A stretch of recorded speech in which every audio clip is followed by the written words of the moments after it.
जय हिंद मेरे दोस्तों, आप सभी कैसे हैं? आई होप आप सब बढ़िया होंगे। और आपको बढ़िया तो रहना ही होगा, क्योंकि आपका बोर्ड एग्जाम में आपको टॉप एवं बहुत ही अच्छी रैंक से आपको है ना रैंक बिलोंग करना है, टॉप 10 में आना है। ठीक है, पापा मम्मी का नाम रोशन करना है। ठीक है, तो आप सभी को इस चैनल के माध्यम से वो सभी जितने भी आपके सपने हैं उन सभी को साकार करवाएगा, वो भी फ्री ऑफ कॉस्ट। आपको एक भी रुपया इन्वेस्ट नहीं करना है और इस चैनल के माध्यम से आपको फ्री ऑफ कॉस्ट पढ़ाया जाएगा। और जितने भी आप अलग मतलब स्पेशल आप जैक बोर्ड के अगर है ना, तो आप खुद को लकी मानिए, क्योंकि इस चैनल के माध्यम से काफी ज्यादा बेनिफिट्स आपको होने वाला है। और इसमें आप सभी को फ्री ऑफ कॉस्ट नोट्स दिया जाएगा, पीडीएफ नहीं दिया जाएगा, और एक रुपया भी आपको इन्वेस्ट नहीं करना है। ठीक है, और बस इस चैनल को सब्सक्राइब कर लेना है और बेल नोटिफिकेशन ऑल को प्रेस करके रख लेना है, जिससे कि आपको टाइम बाय टाइम जितना भी कोई क्लासेस होगा इस चैनल के माध्यम से उसका नोटिफिकेशन आपको पहुंच जाएगा पहले ही। ठीक है, तो मैं आप सभी को इस चैप्टर को अच्छी तरीके से मैं समझा दिया था पार्ट वाइज। ठीक है, अगर नहीं देखें तो लिंक डिस्क्रिप्शन में मैं ऐड कर दूंगा, उसको वीडियो को देख लीजिएगा। आज का इस वीडियो में टॉप 6 क्वेश्चन मैं लिया हूं,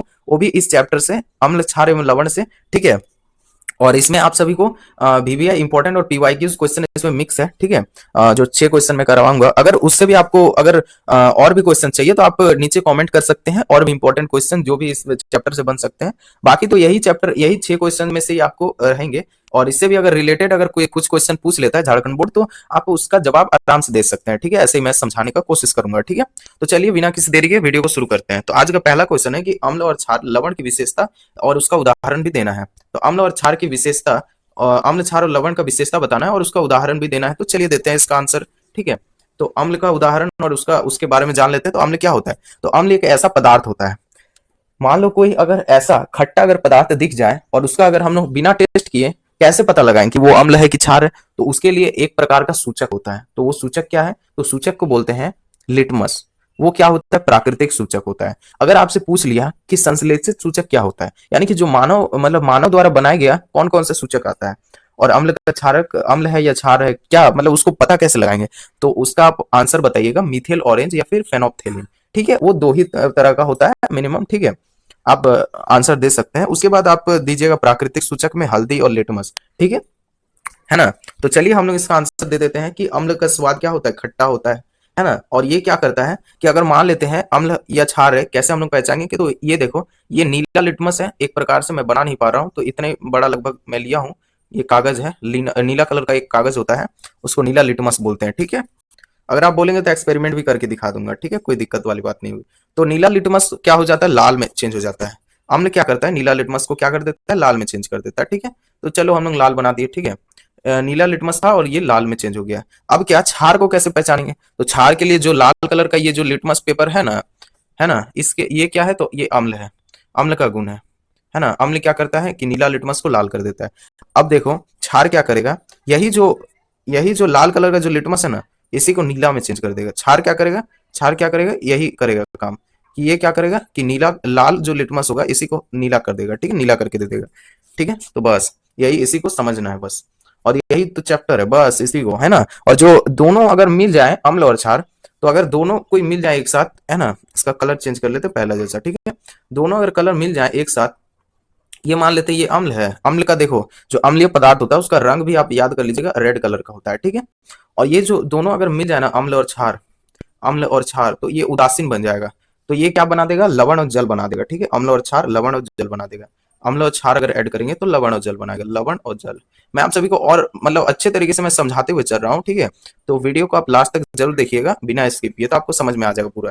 ठीक है, अम्ल का स्वाद खट्टा होता है, आप समझ गए। नीला लिटमस को लाल कर देता है, अभी समझा है। ठीक है, ऐसे करके नीला होता है। ठीक है, ऐसे करके लाल बना देता है। ठीक है, ऐसे आपको समझा दिया। ठीक है, और ये जल अगर होगा, जो अम्ल होता है वो जल के साथ मिक्स करके H प्लस आयन देता है। अम्ल क्या करता है? जल के साथ मिक्स करके H प्लस आयन दे देता है। ठीक है, और अम्ल के बारे में कुछ जान लेते हैं, कौन कौन सा अम्ल होता है। तो HCl क्या होता है? हाइड्रोक्लोरिक अम्ल। सल्फ्यूरिक अम्ल H2SO4। ठीक है, कार्बोक्सिलिक अम्ल CH3COOH, है ना, कार्बोक्सिलिक अम्ल हो जाता है। ठीक है, उसके बाद नेक्स्ट हम लोग देख लेते हैं कि बेस के बारे में। अब क्षार क्या चीज होता है? तो क्षार आप सब जानते ही है कि क्षार का क्या होगा? स्वाद होगा कड़वा, उल्टा होगा। अम्ल का स्वाद क्या होगा? खट्टा होगा, तो क्षार का स्वाद कड़वा होगा, है ना? क्षार का स्वाद कड़वा होता है। और ये क्या करता है? इसको अभी बताएं कि लाल लिटमस होगा तो उसको नीला रंग में चेंज कर देगा। ठीक है, लाल लिटमस को नीला कर देगा। और ये जल के साथ क्या करेगा? तो OH माइनस आयन देगा। ये जल के साथ मिलकर के OH माइनस आयन देगा। ठीक है, और जो अम्ल होगा वो H प्लस आयन देगा। ठीक है, याद रख लीजिएगा, H प्लस आयन देगा। उसके बाद नेक्स्ट हम लोग देखेंगे कि जो उदाहरण है क्षार का, वो इस प्रकार से है कि NaOH sodium hydroxide, KOH potassium hydroxide, और क्या है CaOH का होल 2, ठीक है ना, कैल्शियम ऑक्साइड, ठीक है।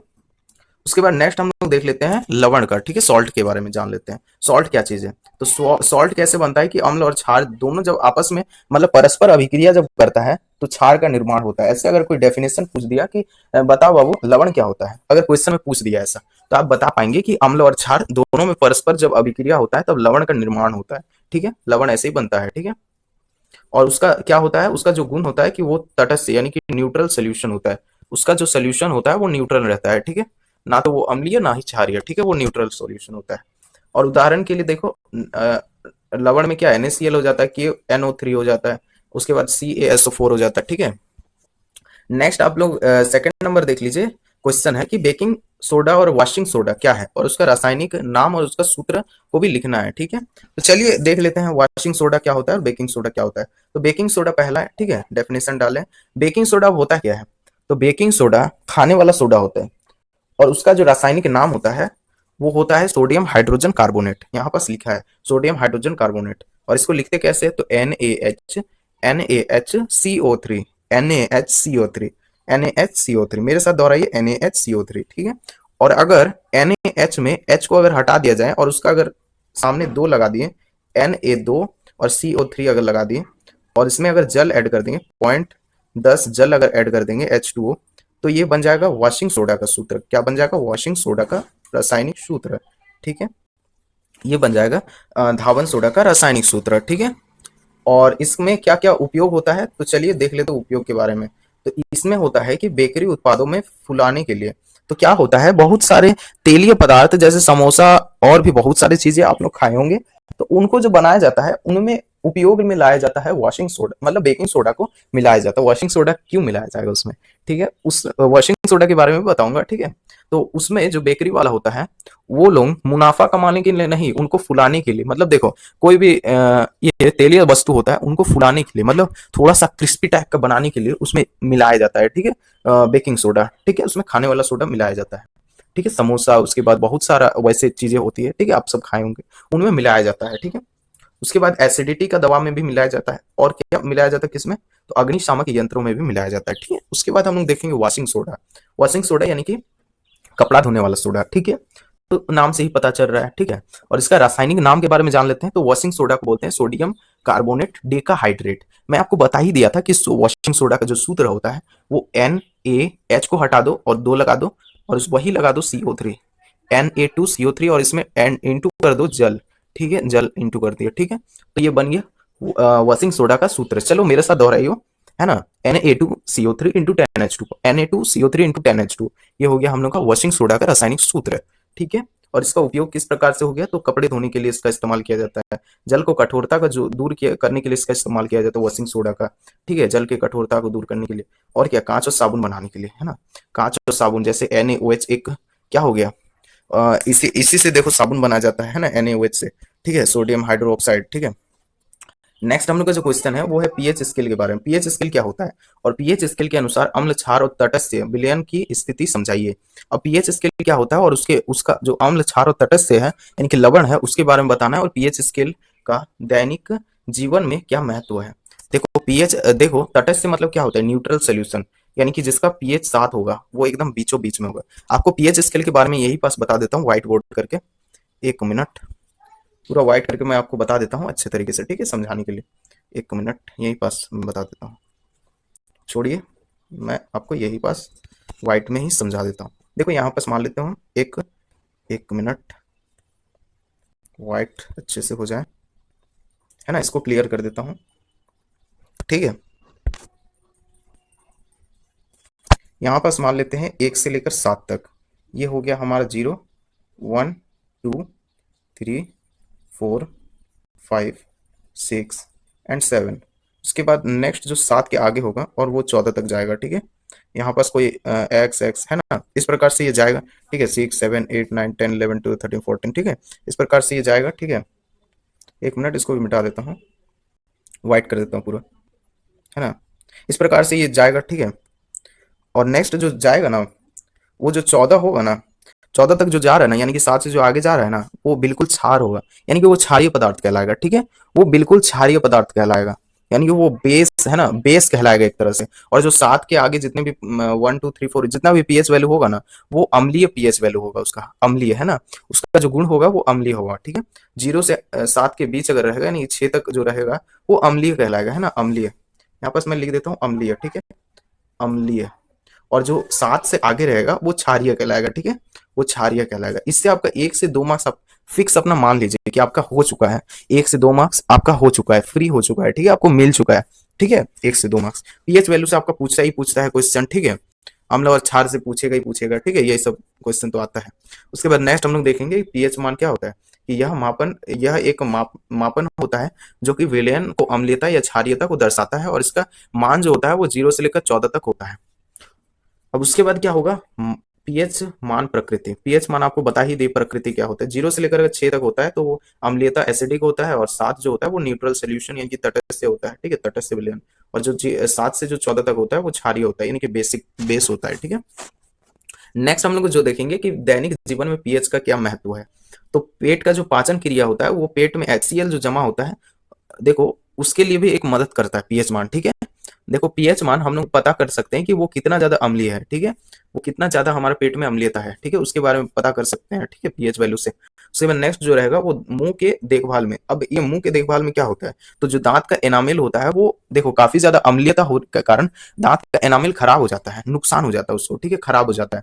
उसीलिए हम लोग इसलिए क्या करेंगे, डॉक्टर लोग जांच करके देख लेता है कि पीएच मान कितना ज्यादा वो अम्लीय हो गया है। ठीक है, उसी प्रकार से वो लोग क्षारीय पदार्थ देगा और उसको पूरा न्यूट्रल कर देगा, यानी कि ठीक कर देगा। ठीक है, उसके बाद नेक्स्ट जो रहेगा वो कृषि में किस तरह से होता है, तो किसान लोग उसमें पता करेगा कि कितना ज्यादा जमीन अम्लीयता हो गया है जिस कारण से हम लोग को फसल नहीं उग रहा है। ठीक है, इस प्रकार से, और उसको उतना ही ज्यादा क्षारीय यूज करेगा और वो न्यूट्रल हो जाएगा। ठीक है, जमीन तो, और उसमें फसल ठीक तरह से होने लगेगा। ठीक है, नेक्स्ट हम लोग का जो 4 नंबर है कि त्वचा पर कीड़े के डंक, यानी कि कीड़े के डंक मतलब क्या, चींटी के डंक जैसे हो गया। मैथेनोइक अम्ल, मधुमक्खी का डंक में क्या होता है, मैथेनोइक अम्ल होता है। वो लोगों का जो असर होता है, क्षार कितना ज्यादा वो लोग कितना ज्यादा उसका अम्ल अम्ल हम लोग का शरीर में प्रवेश किया है, उसको पीएच मान से हम लोग माप सकते हैं। ठीक है, और उसी के साथ हम लोग क्षार का इस्तेमाल करेंगे। ठीक है ना, इसी के बारे में हम लोग जान सकते हैं पीएच का महत्व दैनिक जीवन में हम लोग का। ठीक है, तटस्थता, यानी कि देखो तटस्थ मतलब क्या होता है कि न्यूट्रलाइजेशन जिसको बोल सकते हैं। न्यूट्रलाइजेशन क्या होता है, तो देखो एक प्रकार से हम लोग का शरीर में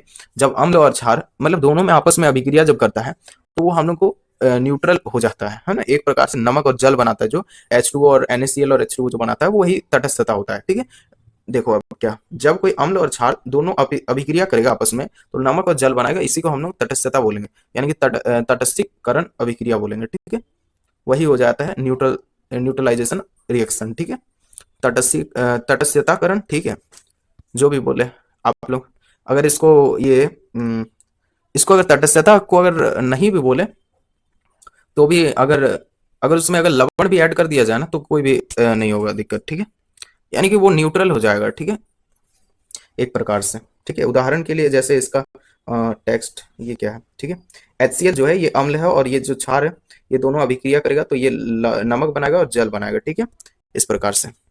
नेक्स्ट हम लोग का जो क्वेश्चन है, क्वेश्चन नंबर 5 है, बेकिंग सोडा और वॉशिंग सोडा क्या है और इसका उपयोग और रासायनिक नाम भी लिखना है।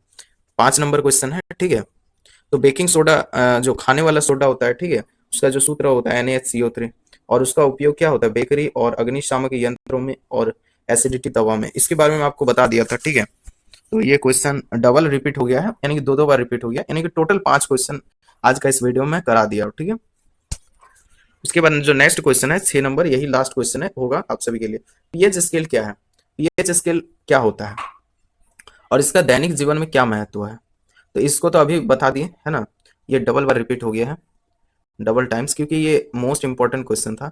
यानी कि टोटल मैं 6 में से 4 क्वेश्चन में करा चुका हूँ और 2 ठो रिपीट हो गया क्वेश्चन। ठीक है, लास्ट में, तो कोई चिंता की विषय नहीं है। मैं नेक्स्ट वीडियो जब लाऊंगा तो उसमें मैं और भी क्वेश्चंस इंपॉर्टेंट अपलोड करूंगा। ठीक है, और उसमें जो जो रहेगा ना क्वेश्चन वो और ज्यादा इंपॉर्टेंट रहेगा। ठीक है, इसमें टोटल मैं 4 क्वेश्चंस करवाया हूँ आप सभी के लिए, है ना। और जो पार्ट 2 वीडियो आएगा वो उसमें मोस्ट बहुत ज्यादा इंपॉर्टेंट रहने वाला क्वेश्चंस मैं अपलोड करूंगा। ठीक है, और चैप्टर जो 3 धातु और अधातु है आप सभी के लिए, वो भी चैप्टर अच्छे तरीके से है ना एक्सप्लेनेशन के साथ समझाऊंगा। तो वीडियो को शेयर कर दीजिएगा। ठीक है, और ज्यादा से ज्यादा बच्चों तक, और अगर चैनल पे आप लोग नए हैं तो सब्सक्राइब जरूर कर लीजिएगा। इसी प्रकार से पूरे साल भर आपको फ्री ऑफ कॉस्ट पढ़ाया जाएगा। इस चैनल से आप पढ़ के आराम से 475% आराम से गेन कर सकते हैं, मतलब मार्क्स आप ला सकते हैं, मतलब 95% टोटल, ठीक है। इतना आप आराम से मान सकते हैं, ठीक है, इस चैनल में। तो चलिए मिलते हैं नेक्स्ट वीडियो में। जय हिंद, जय भारत। आपका दिन शुभ हो।